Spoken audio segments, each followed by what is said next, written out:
আমরা সবসময় বলে থাকি যে আমাদের ক্রিকেটটা একটা কালচারে তৈরি করা, মানে আমরা তো ক্রিকেট খেলি, আমরা একটা ক্রিকেট নেশন, আমরা আমাদের একটা নেশা এবং প্যাশনও বলতে পারেন। সেম টাইমস আমরা মনে করি যে এটা একটা কালচার হওয়া উচিত।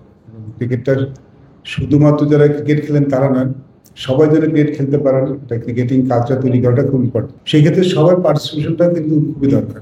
অন্য দেশে যদি আমরা একটু অন্য দেশে যদি তাকিয়ে দেখি, যেমন ধরুন সে ইংল্যান্ডে কিন্তু ক্রিকেট হয়তো সব এক নম্বর খেলা নয়, এক নম্বর ফুটবল হয়তো সেকেন্ড আর থার্ড নম্বর ক্রিকেট আছে, কিন্তু প্রচুর লোক ক্রিকেট খেলে। ইভেন যারা ক্রিকেট খেলে না, যারা প্রফেশনাল খেলোয়াড় না, তারপরেও একটা huge number of people cricket খেলে। তো ক্রিকেটটা কিন্তু একটা কালচার।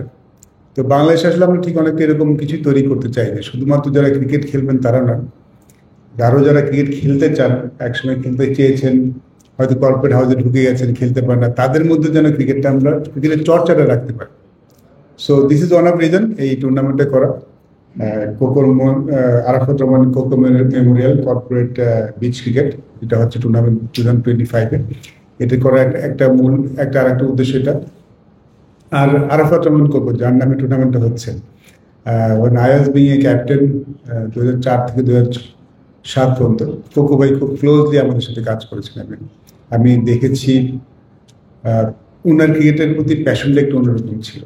উনি হয়তো এই জিনিসটাই পছন্দ করতেন, উনি কখনো সামনে আসতেন না।